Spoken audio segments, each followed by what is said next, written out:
Prime and Jessica Rabbit had a baby, this website would be it. You're listening to The Fellas.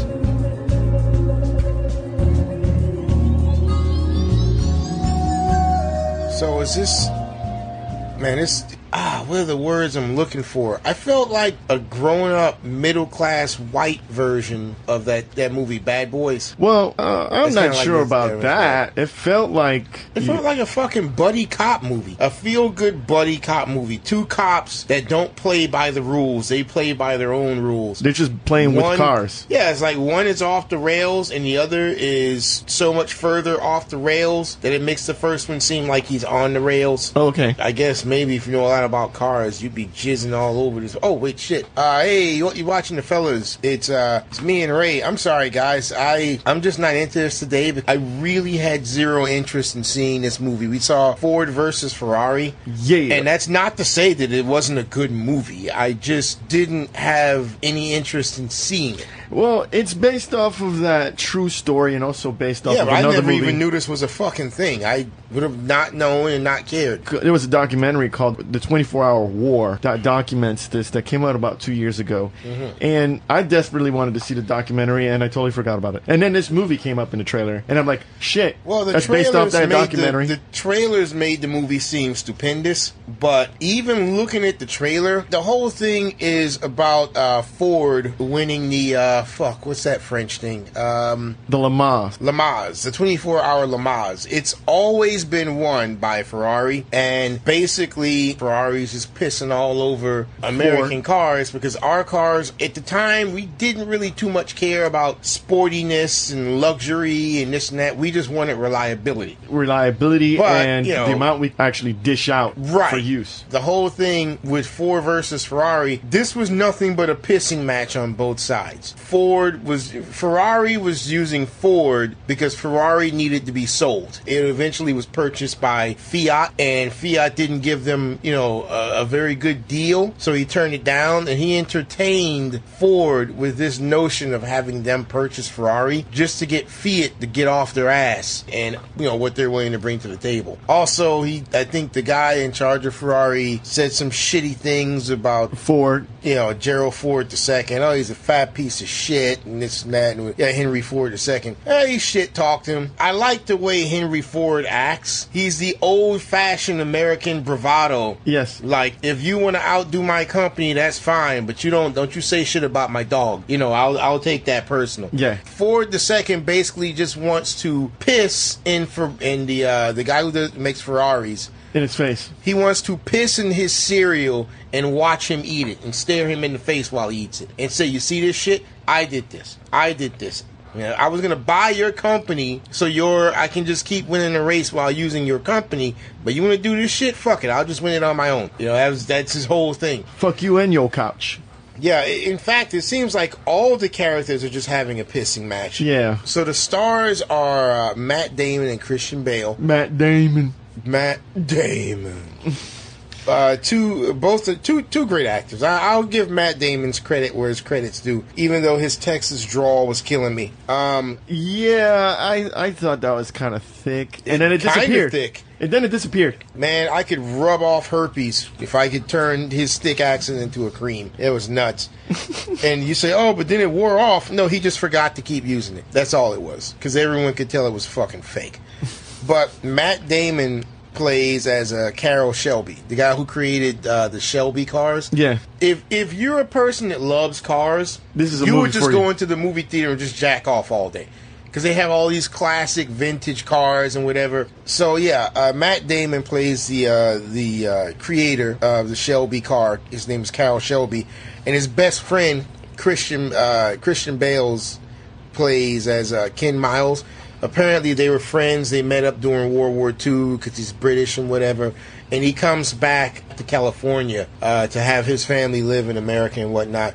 and the guy's extremely good. But did you say something about a heart attack? I was getting some food. Yeah, well, because again, I didn't give a fuck about the movie. At the very beginning, it was Carroll Shelby was racing in Lemans, and he was kind of like blacking out or whatever. Then the screen goes to a doctor's office and said, "Look, you can't do it anymore, also you'll have a heart attack. You can't sustain that amount of adrenaline rush that long and fucking live." So he has been taking heart medication since then. Okay, because I thought it was Ken Miles. I didn't know it was Shelby who was having a heart problem. Yeah. But Shelby's like, hey, my boy Ken Miles on this to make this fucking done or whatever. Carroll Shelby, he's got the gift of gab. So it's like he's navigating the politics of this while Christian Bale's character is just going out there kicking ass and taking names. Now, this would be kind of short. Because, see, the thing is, there's nothing, in my opinion, that stands out in this movie. Am I wrong, Ray? Did something stand out to you? The women. That ain't saying much. I got that out of my system after... the women were beautiful in this movie, by the way. No, after the beautiful women don't do anything for me because I'm still, going through the effects of Midway. Okay. The women in that were just beautiful. Well, that was a much better time. We're actually moving up in the timeline. We were at World War II last week, and then now we're in the maybe like 10, 15 years later. Yeah, they still, World War II still fresh in their Yeah, head. we're still pretty fresh. We're doing our whole Cold War thing. Yeah, this is America in Golden Age. Golden Age America, where the women pretty much obeyed the guys. And the car factories don't take fucking bailouts from the American citizen. Oh, that too. The Japanese haven't stomped a mud hole into the ass of the U.S. automotive industry yet. Oh, no, not yet. So times are still good. And Detroit is still a booming city. Fucking Detroit is livable. That's how you can tell it's fiction. Either it's the past or it's fiction, because that Detroit, the city doesn't look and smell like piss. So, yeah, no, it's a good setting. They do a great job with the setting and the set pieces.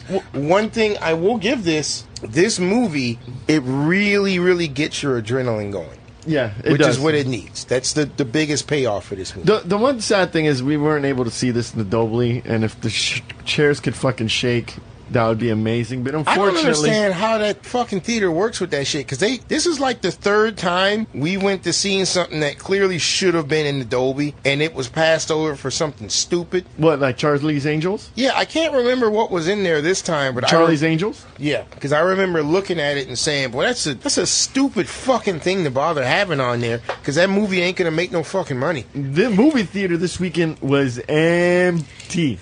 Yeah, this Ford versus Ferrari was empty like a motherfucker. No, the whole theater. I didn't really? fucking see anybody walk into the fucking theater. Because I know this movie was empty like a sumbitch. I felt bad. Yeah, this movie should have been like a full crowd. Yeah, I'm like, this is an American success story. This is us beating the Italians. I mean, again. this is this is the Americans' version of Initial D. Mm-hmm. I mean, with no drifting, just a lot of fast driving. It felt like they were drifting. We're going to keep this kind of short, guys, because there's really not much to say about this movie. There's not. You watch it and your blood's pumping, like, yeah, are they going to do it? Are they going to do it? Are they going to do it? Yay, they did it. And by the time you drive back home from the theater, I forgot all that shit. It's a great movie that makes you feel good, but it's all about the passion of one guy and being able to be himself, loving what he does, to be able to love something so much in its purest form, and having the conflict of living within the means of corporate society dictates. So it's a battle between not two friends, but the corporate logistics on how things are supposed to be done. Versus the everyman. Right. I kind of get that, but again, I mean, when it's over, here's the thing, when it's over, I'm like, that was a nice thing to watch. And then I get up and I leave and I never think about it again. Spoilers, guys. And I honestly think this movie could have done a lot better if they didn't add this in. Mm-hmm. We had a great moment.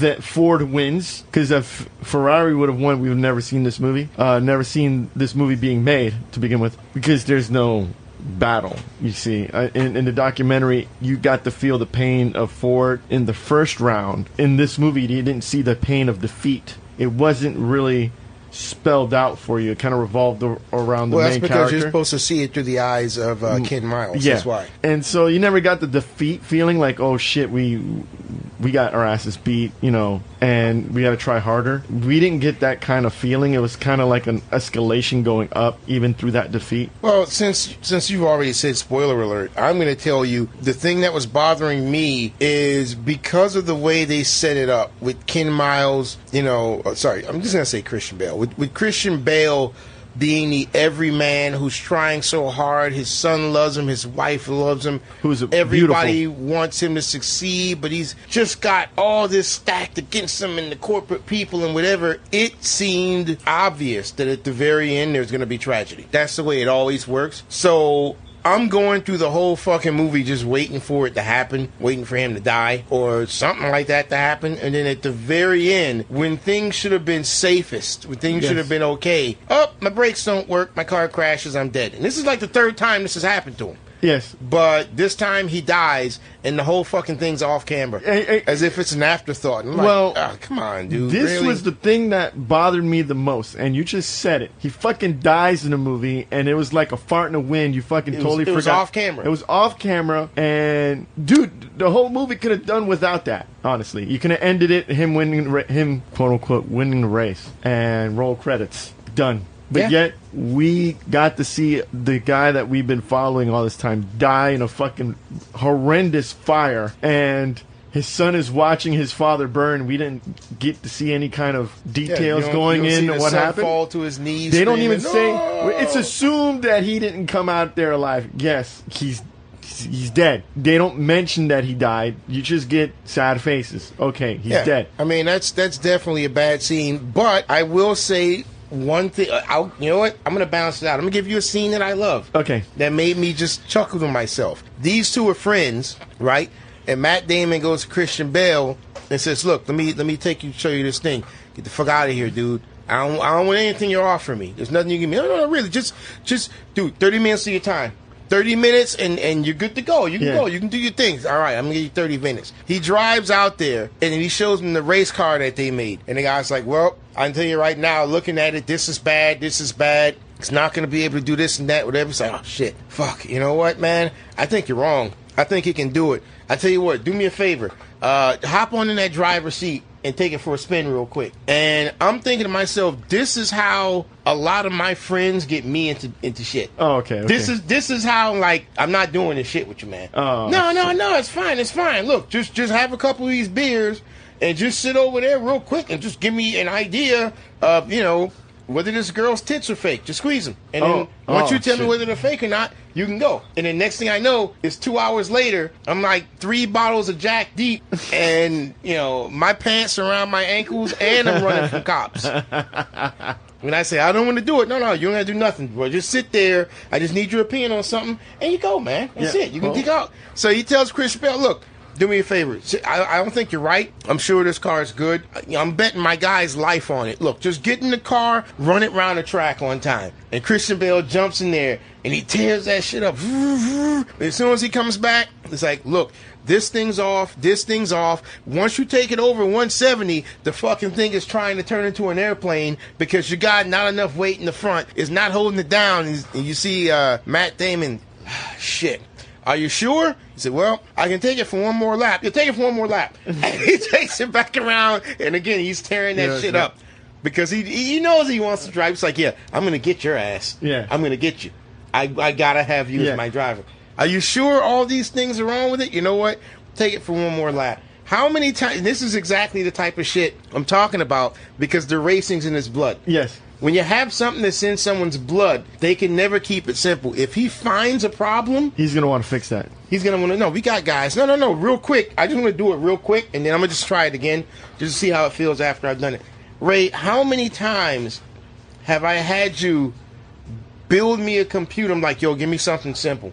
I want a bare bones simple. It's going to my fucking mom. Just make a bare bones thing. And then you're like, yo, there's this new version of Windows that came out, and also the super duper virus protection and this VPN. I'm going to put that in there, but we got to get this better motherboard, not the one you were talking about, because otherwise the graphics card that I'm putting in there is not going to work. I'm like, yo, my mom is 80 fucking years old. She going to be looking at fucking cat videos on YouTube.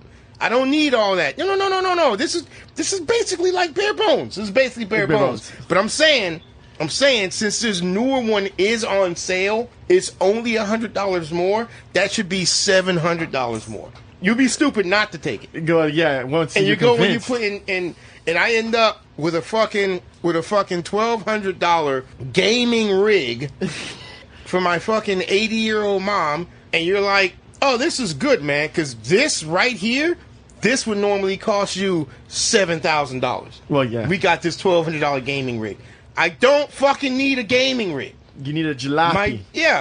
Now my fucking mom's computer's better than mine. What the fuck is this? And all this fucking software and confusing shit you put on here. Fucking Adobe Part 15. What the fuck is, Photoshop 28? What the fuck is this? But that's the way Ken Miles is. It is, yeah. That I liked about him. Yeah, it was a good character. A good person, I guess. I'm assuming. Also, Christian Bale, good actor. Yeah, the only thing that was actually disturbing me is that fucking mole on his nose. Not a mole. Looked like a pimple. A mole would have been black. That looked like it had pus in there, and every fucking time they had a close-up of him, I would just imagine taking a needle and a lighter and lighting that shit up and just, hey, do me a favor real quick. Just go to sleep. Close your eyes. Huh? What are you doing? No, close your eyes. Just don't move. Don't move.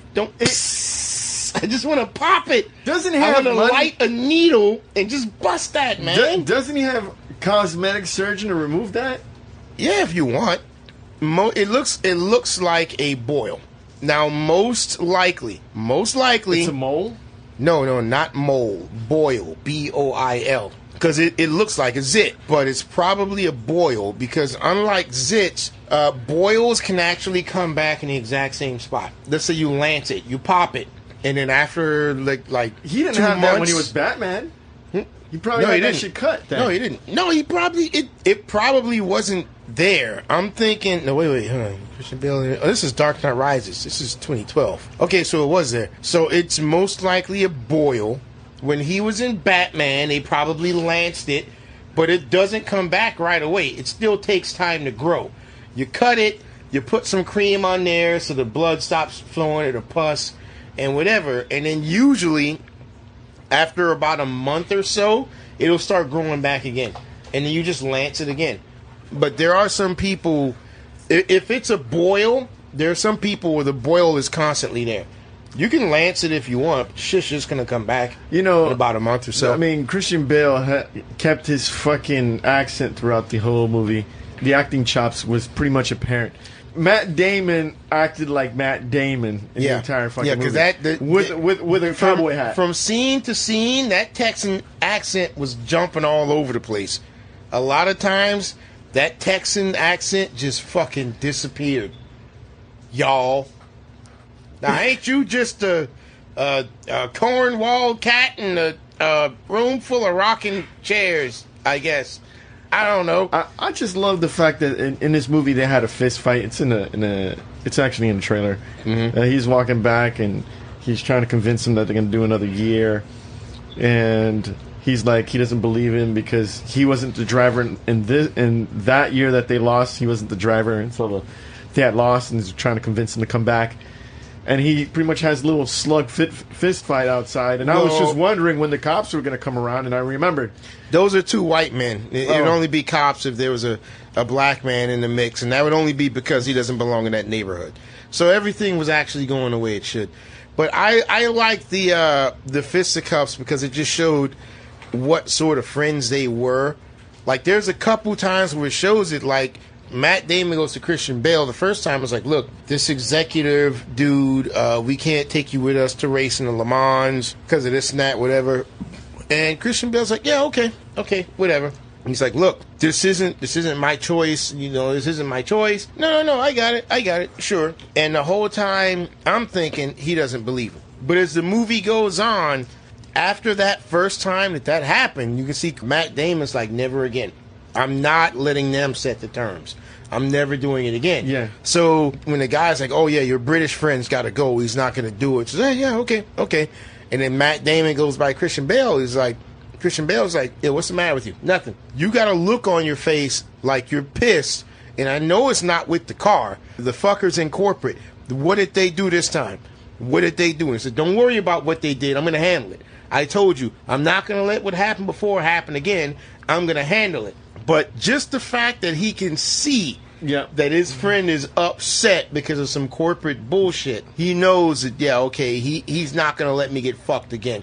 And he doesn't. Throughout the movie, he's fighting the war on two fronts. One, to make sure this car works, and two, to keep the corporate execs at bay. He's like, no, fuck you guys. Yeah. I'm not helping you guys no more. I'm going to win this fucking race. I'm going to win this race. You fire me for not sucking somebody's dick the right way, and so be it. But I'm going to win this fucking race. And they kind of casted the right guy to be the corporate asshole. Mm-hmm. Josh Lucas, he plays as Leo Beebe. I mean, he's a good actor. I mean, they combed his hair to make him look more asshole-ish. Yeah, but he definitely looked like an asshole. Enzo Ferrari. And then they, of course, Punisher's in this film as the marketer. Wait. Who was the name of the marketer? Lee Iacocca. John Berthnall. He was the Punisher? Yeah. Really? Yeah. Huh. Which, let me get a picture of him. Damn, that guy cleans up. I didn't realize that was him. Yeah, that's the first time I saw him with a full head of hair. That's the first time you see him without a fucking beard. Yeah, that too. Damn, I did not know that was him. Jesus. They clean him up nice and clean. Yeah, they get the man nice and clean. Walking Dead has really saved that guy's career. Well, kick-started that guy's career, I should say. I mean, he was a whole bunch of shit. No one really fucking... Nobody knew who the fuck he was. Nobody cared. If it wasn't for Walking Dead, he'd just be on the sidelines. So good for him. Kirkman helped him out. All right, let's rate it? Yeah, let's rate it. Okay, I have a feeling, Ray, that we're going to be on odds with this. We're not going to be able to be Ken Miles and Carol Shelby. That won't be us today because we're going to be at odds. Okay, what is it? And it may push us apart, but it's what's got to happen. Okay. Realistically, first of all, to my fans, not a bad movie. Not a bad movie. However, and I'm hurting myself by saying this, but I gotta be honest, I'd probably give it somewhere between a middle of the line or even possibly a low rent. Wow. And I'm sorry. No, it's because realistically, I mean, it's alright. It ain't bad. It's alright, but the very best, literally, the best thing I can say about this is that it ain't bad. And to me, that's not enough. That's not enough for me to get up and drive to the fucking movie theater for something that the best I can say is that it's not bad. And it's not. There's nothing wrong with watching it. If it's on Netflix, watch that shit. If it's on Hulu, on HBO Go or some shit, on Amazon Prime, watch that shit. Wow, man. But I'm sorry, and it's not even, I swear to you, it's not the movie's fault. The movie didn't do anything wrong. It's not your speed. It's not your speed. It's just not a story that warrants me paying money for. Well, I'm gonna give this a full price, and damn, that's fine. That's I want you to be honest. I want you to be honest. I'm gonna be your Charlie Day. I want you to be honest. I want you to be honest. I'm gonna be your Charlie Day. That's fine. I had fun doing this movie. I mean, this was pretty much a glorified documentary with some, how should I say, some different nuances. You know, I could see this on the History Channel. Hey, the 24-hour war. Yeah. No, and, History Channel, this would have been perfect. History Channel, fucking A&E, fucking the Military Channel. What's that other channel that replaced the History Channel, even though the History Channel is still around? H2? No, it's American Heroes Channel. Oh, okay. Or is it? Or did they change the name? No. I think that's what it is. That's what the History Channel used to be. Now, the History Channel is nothing but people fucking working in pawn shops and bidding for shit at the U-Haul. You know, at the fucking storage place. That's all History Channel is now. It's all about getting them clicks. But you say full price, I say rental. You know what? Let's meet halfway. It's a matinee. Which is fair. Yeah. Which is fair. And, you know, it's actually the first time we actually go on odds for a while. Actually, last time we were I think at the odds. movie affected us too much. You don't understand the pressure that I'm under, Ray. Right. I have to please both the fans and I have to please the movie people that are paying me money to give their movies the reviews they want. Oh, cut that out. Okay. Edit it out. But still, I gotta appease two sides. Okay. All you have to do is drive the fucking car. All right, guys, don't forget to visit our website at g2ta.net and gottatalkabout.com, and don't forget to subscribe and comment. Please comment, even if it's bullshit. Just comment. We accept nudes. Yes. Dick pics. Shit. I should have, when I said nudes, I should have specified. We're gonna get a lot of dick pics. No, man, we don't need to see that. We can't take it back now. Fuck. You already said they could send the nudes. No, wait, that was me. I'm gonna delegate that to you. I'm gonna say that was you. Either way, get ready for a lot of dick pics. Oh, It's gonna be pretty shit. fucking brutal.